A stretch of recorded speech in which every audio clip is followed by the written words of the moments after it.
God means what?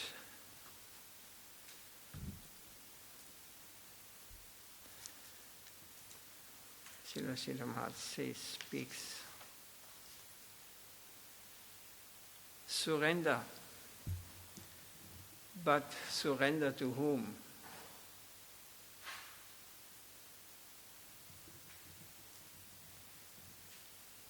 You have to lock them somewhere.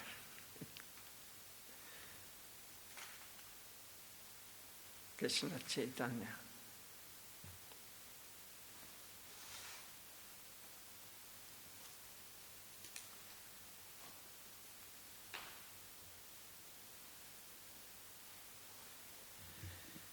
So one student asked this question.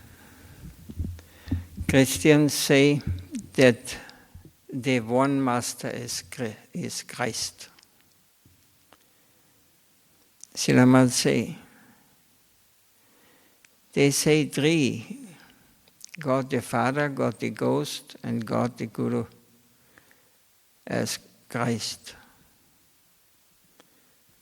So the deliverer. Three phases of conception in theism, according to Christianity. And in Islam, there are so many messages from God, and Muhammad was such a messenger. The Mohammedans accept mostly the messengers of the Judeo-Christian tradition in common. Moses, Abraham, others. But according to them, the last messenger of God was Muhammad. He is considered by them to be foremost. And some conception of God is there, but that conception is not so much differentiated or developed as we find in Hindu mythology or ontology, or in the Vedas or Upanishads, in the revealed truth, in the revealed scriptures. The renowned German scholar Max Müller once told, what is in the store of the Upanishads in India that will feed the whole world? The whole world will be fully fully nourished by that. Not a point, not a drop of knowledge will be lost, will be missed. If the world can get the knowledge which is stored there, that was his conclusion. So we can understand it in this way. Within every phenomenon that exists, there is some intrinsic central position, whether in gold or in diamonds or industry or education or religion. Within all of this there is a central original or most concentrated position. We may not find that most fully fledged manifestation everywhere where that phenomenon may appear. So in the case of religion or the ism, India was selected by God to be in the central or highest position. It is not unreasonable. A university college can be established in every village, but some particular place must be selected for that. It is the same for the hospital, the police station and so on. So in this world some place was selected to be the highest seat of religion, of theism. That came in the lot of India. If we have the proper eye to see this, we won't be envious. Why it should be India? That thinking is ludicrous. Just as someone from the village thinking, why in our village there's only a primary school? And in that city there's a university, college. So the highest school for theistic education should be located somewhere on the globe. And the place selected was India. If we are to approach the comparison in theistic education, we should do so with this kind of background understanding. And from that viewpoint, Max Müller wrote, if you look in the Upanishads, we will find that what is contained there will satisfy all classes of religionists. People of any religious inclination. And still the store will not be diminished, even slightly. That kind of knowledge is an eternal fountain. Its water is always flowing. The fountain will never become dry.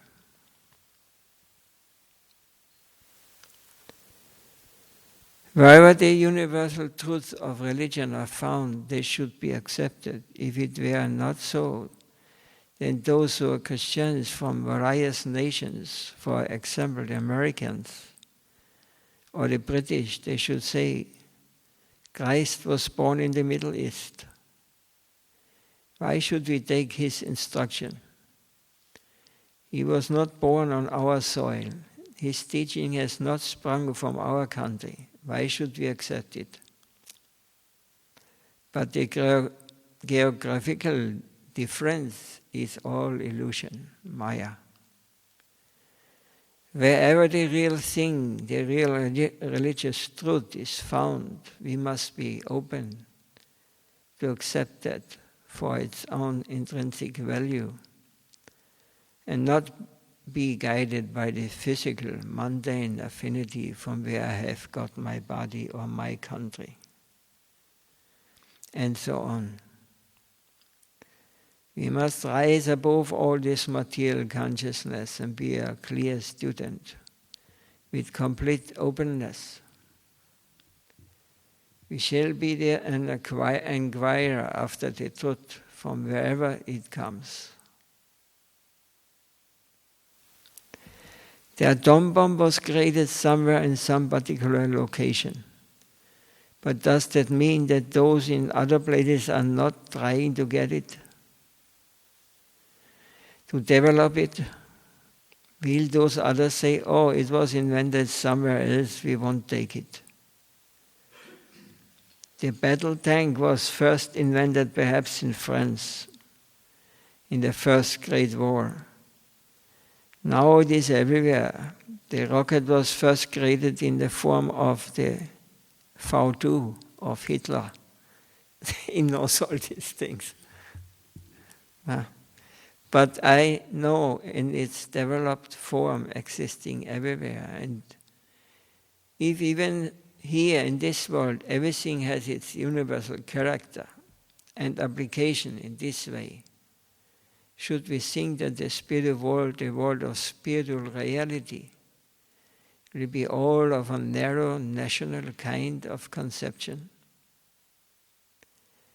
Will the highest truth which can give relief to all troubles be relatively located?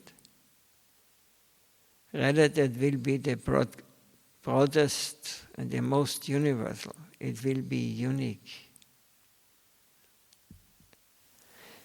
So one student asked, but the problem I have found on my occasion is that when I speak with, for example, a Christian, he will appreciate the high position of bhakti, devotion, and of surrender as being even above that of liberation. Yet he will insist that Christ is the only way.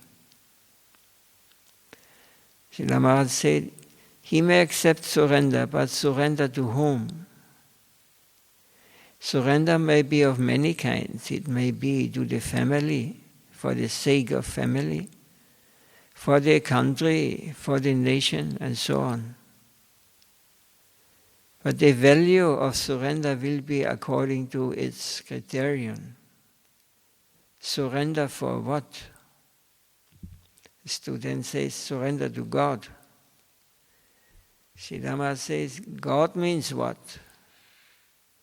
What is the conception of God? There is the hazy conception and the clear conception. We are to come to the clear conception of what God is. We are to come to a very minute comparative study, just as in a laboratory. The germs and viruses will come under our closer inspection.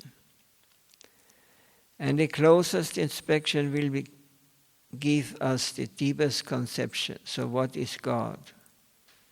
It is a hazy thing, unknown and unknowable, God. Does God mean something unknown and unknowable? And not anything concrete? The student says, the Christians say God is revealed in Christ. Maharaj says, Christ gave us something, some conception. But still that conception is hazy. It is not clear. Just for example, with the sun or the moon, there exists a hazy conception about them. But they have their own real existence. On closer inspection, many more astonishing things about them will be seen, and ultimately those heavenly bodies will be found. They will be discovered in their real identity as they are. But the Christians are afraid to go beyond what Christ has said. A student says this. Srila Maharaj said, that tendency is everywhere, at every step. It is to be found. Wherever a person is, in whatever plane of knowledge or ignorance, also he is attached to that conception. Such is the case not only in the religion, but everywhere it is a tendency, common to all. The student says, these Christians take excuse from the Bible. Their Christ says that no one can come to the Father except through him. Srila Maharaj said that this too is a common thing. All peoples of the world have some sort of religious authority. Some people accept the Bible, some the Quran. The Hindu class will accept something else. The tribal Africans also, they have their authority. And again, the Shankarites have theirs. But when a comparison is to be drawn, the people must come out of their local bigotry and approach the matter with an open mind. They will have to come out into the broad daylight, under the open sky, and will have to consult, to compare, to reject, and to accept. Otherwise, where is the chance of progress? Because whatever conception in which one is presently situated, he is attached to that. Such is the situation everywhere, and not only in religion. For example, every nation may boast that we are the first-class military power. But when the test comes, when there is war, then it is decided who is who. Russia boasted, we have the power to control the whole world. Others also have done the same in the beginning of the Second Great War. Emperor Doyo of Japan said, we are prepared for 100 years of war. The Europeans will fight together and be finished, and we will be emperor of the whole world. This was his boast, but as it was shown to think something is one thing, in reality is another. There was an Arabian gentleman who became a devotee. He told,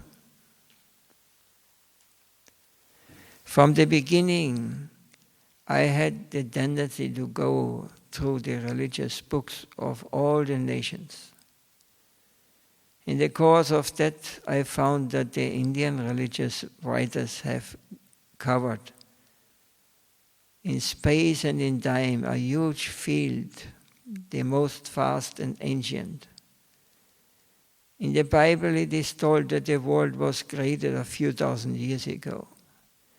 But Indian theology says that so many evolutions and dissolutions have taken place.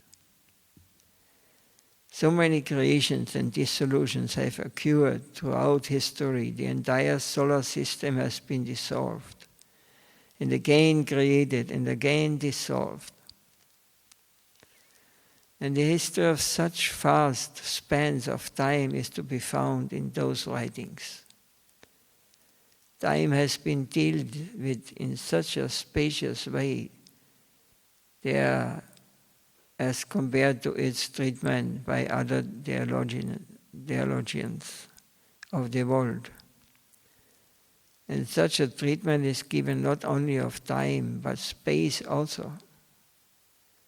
The creation of the universe itself, how it was begun, was formed, and is ended. And the history of the great planets like the pole star, Dhruva, and the sun, both geographically and historically. That gentleman found that what has been given in the Indian theological books is such that nothing can come in comparison with it. And he was astonished also to discover how from beyond this body and beyond this universe, those rishis could gather knowledge of such a graphic and spacious nature collected from the planes beyond the known world, has been distributed by the propounders of the Indian religious scriptures. So that man concluded this must be the broadest amongst all religious conceptions. And he was attracted to search for the truth through that way.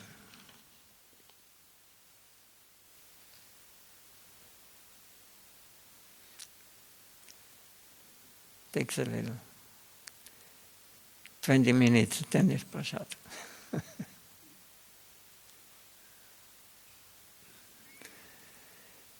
So, any question or any? Yes, I can add something before the Second World War.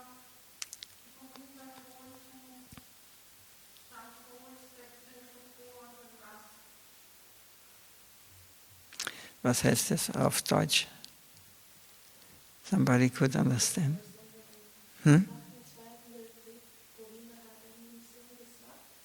Hat zu wem gesagt?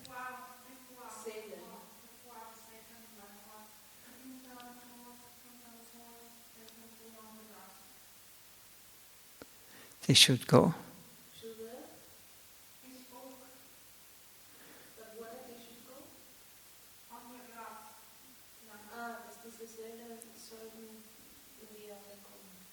In wer? Woher?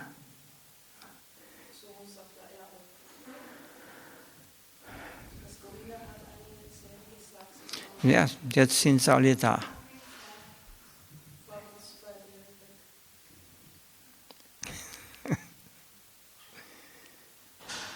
Yes, this is exactly what Bhagavad Gita says.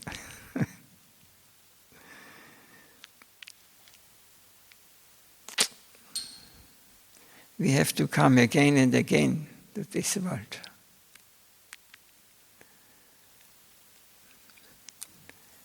But I'm doubting one thing, that Govinda has spoken to you.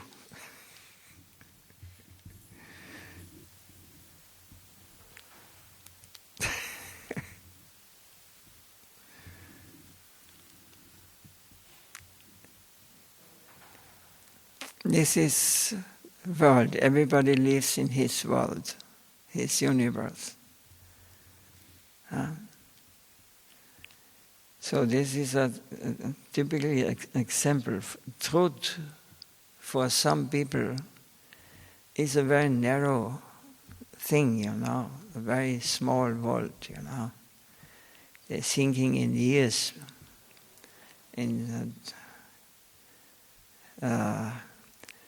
Even Christian, 5,000 years ago, this world was created.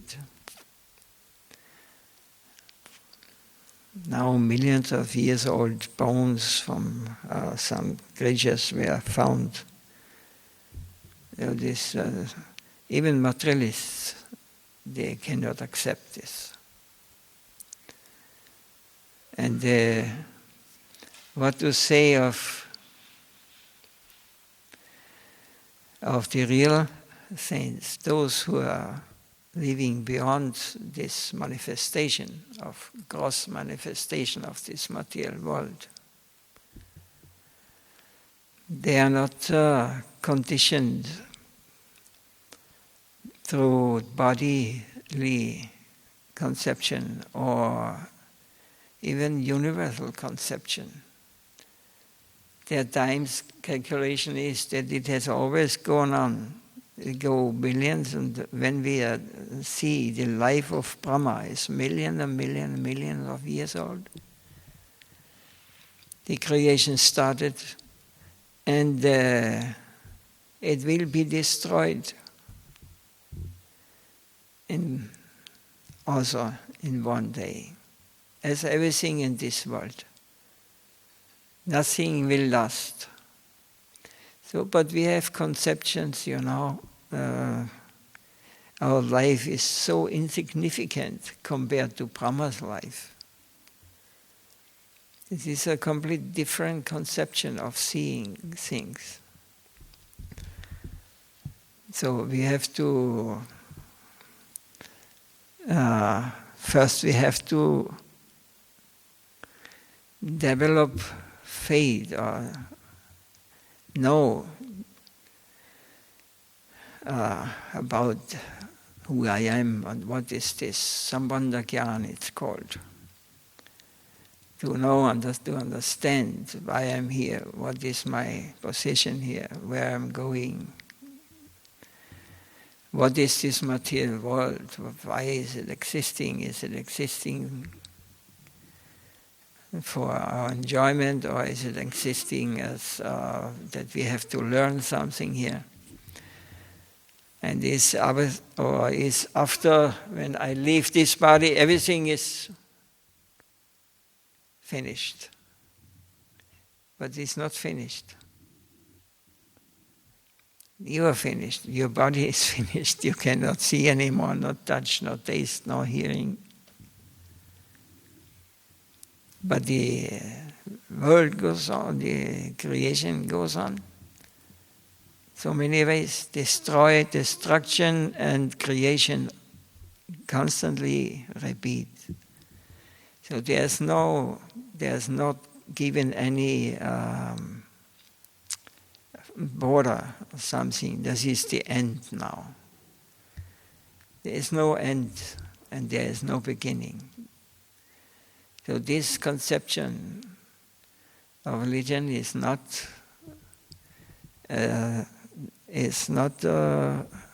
understood or not realized in this detail as the Vedic scriptures are describing it.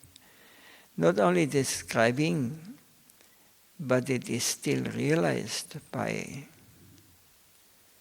the saints. They are not ordinary. They manifest in this world, they get a body, it's looking like others, but they are not forced to take birth here, and they will also not die when the body is gone. So what do we know about these things? What do we know about the demigods who are not visible to our eyes, but they are there? Somebody controls. If a machine is running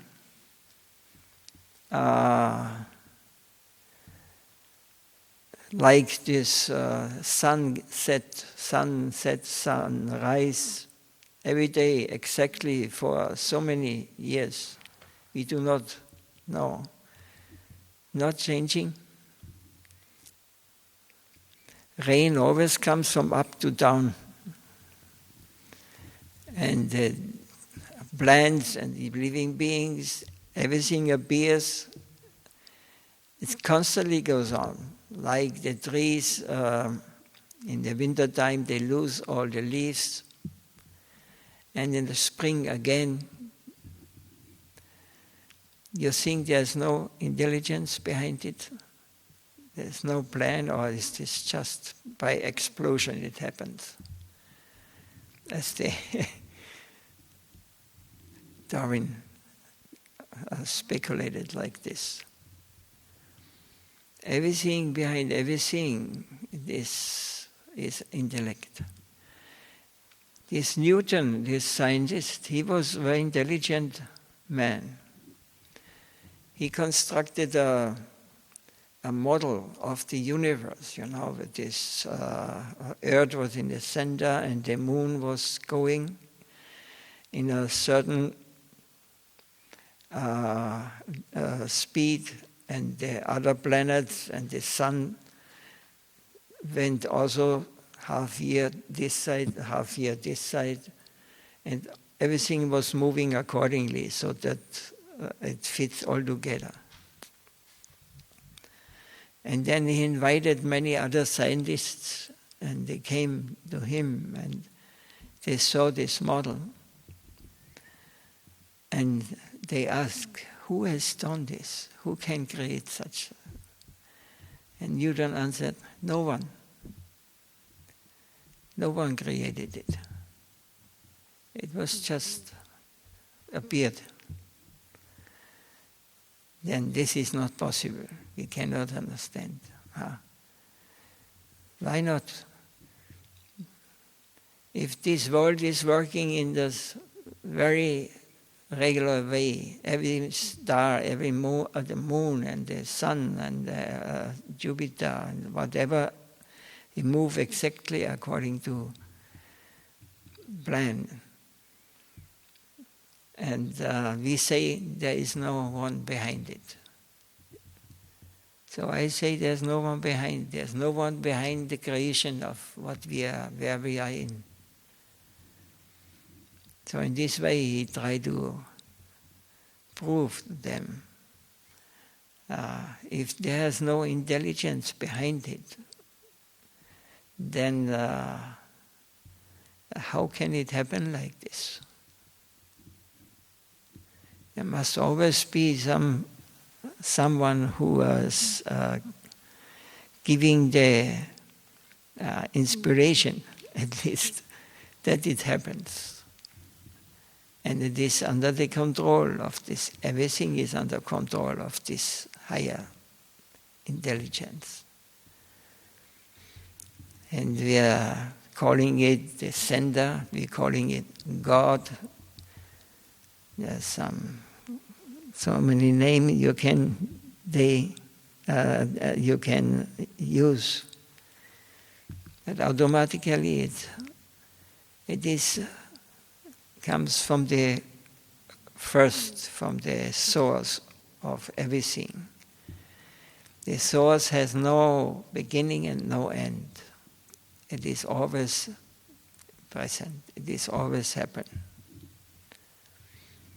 What we experience as time and as coming and going is only how we receive this world. It is called Maya. Don't do it, mach nichts jetzt bitte.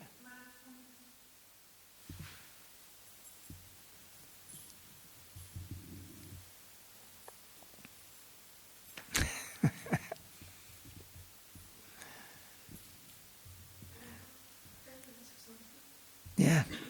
Srila Maharaj was talking before about the different religions. But how is it? It's like in other religions, like the God that they worship as the highest personality is also Krishna, or why, I mean, if it is like this, why is it like the Lord showing different truth to different people? Like, and they can be so different. Yes, the tendency is to worship some higher power.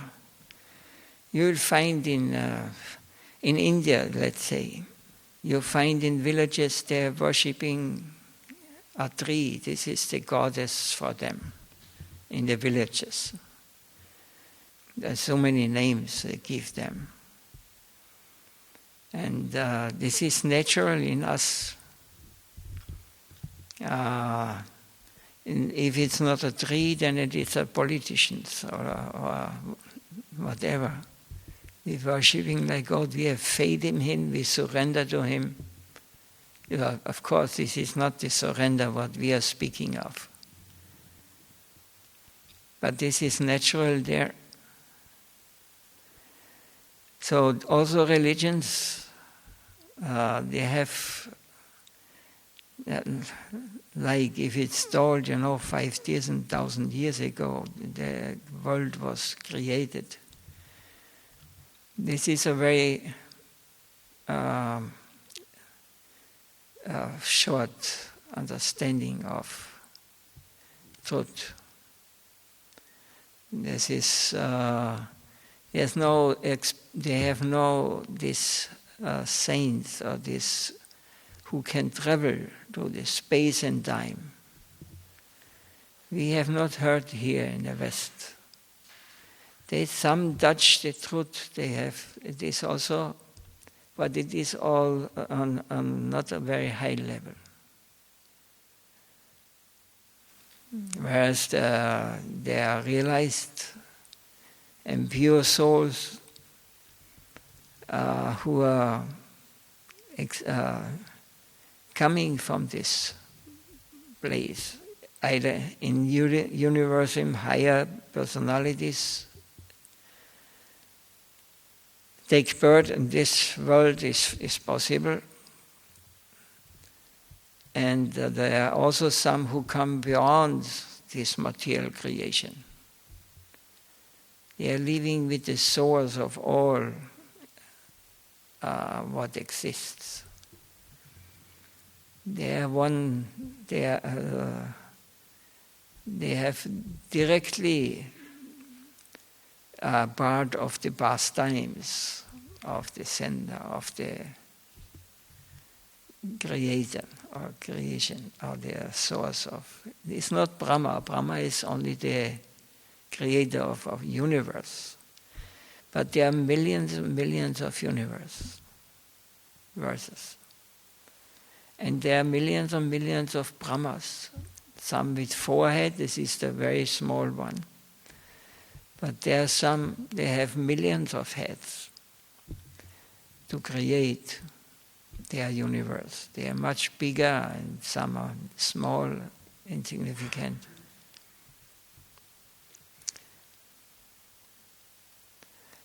So, but this is what these saints give us to us, that we should not stop in this small, like in a cave we are living. We should go beyond. We should cross the borders what we have artificially made to us. Like example, with the body you can do almost nothing. But with the mind you can travel in a second to the sun. So if you are If you are a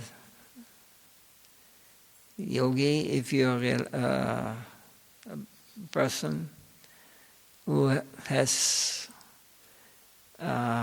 can control the mind, then you will understand.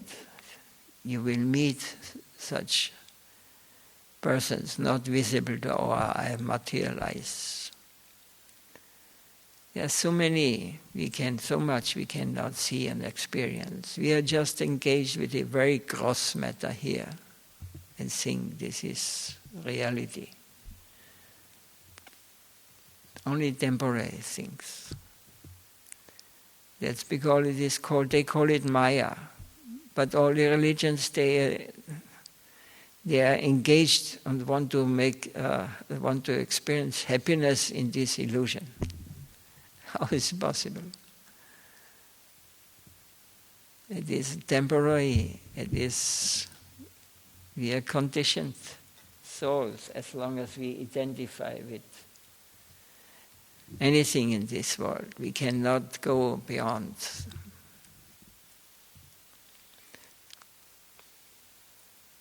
I don't know if I give.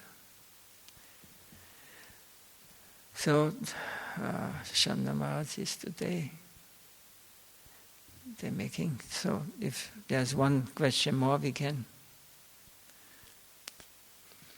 Our friend, he is not able to accept this. He has a different opinion. Yes.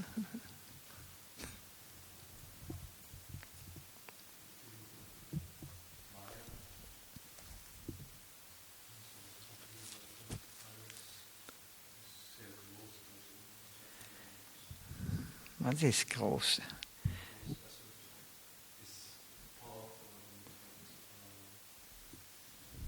For us, Maya is very big, yes, and very powerful.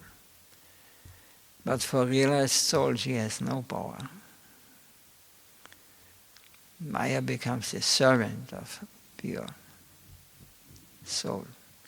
So it depends just on our consciousness, why we are standing. If you're a Christian, you should follow the 10, how I call them? Commandments. Not killing, not stealing, not enjoying wife of others. This is spoken to people who are stealing, who are killing, who are going to get other wives for their enjoyment. This is a lower understanding. You will not find in the higher Vedic scriptures such that, because this is natural. You should not kill. Means he spoke to murderers also, to kill us. Yes, it's the beginning. But this was natural, understood by realized souls and by the saints. They were from nature, they were not on this level. So there are different levels of religion.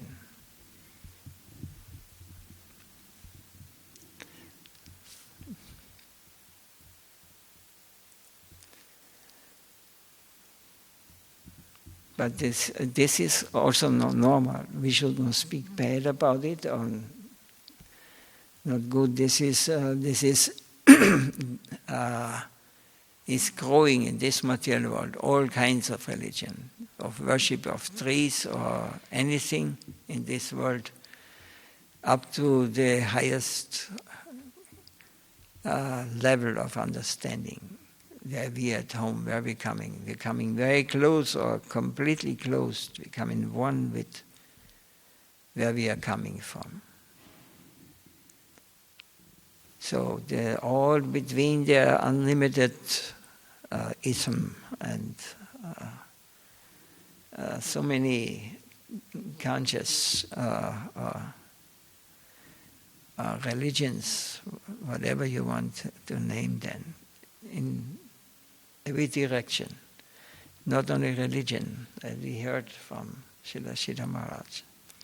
Scientific understanding. So many different levels. When they discovered the wheel, it was in India. They were the first ones, so far. Not the Westerners.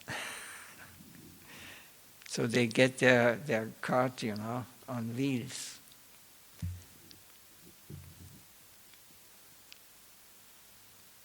Canalization was also in India, but it has not much developed. But the first they had there were so many mystical things they could do in the past. Just by mantras they could move things. By mantras, by Brahmastra. Even 5,000 years ago when this battle, they could kill with mantra. But then not everybody could do. These were very high class. They did not misuse it.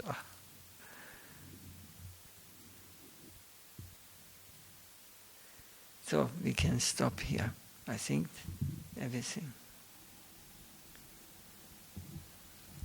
Something, if you're something can accept, you accept this something. And you try to experience, make an experience. You go, and then the other things will come. Your consciousness will expand. Now we are like having glasses on. We see just, they're black, we see just very small things, and we think this is big, but this is nothing, insignificant.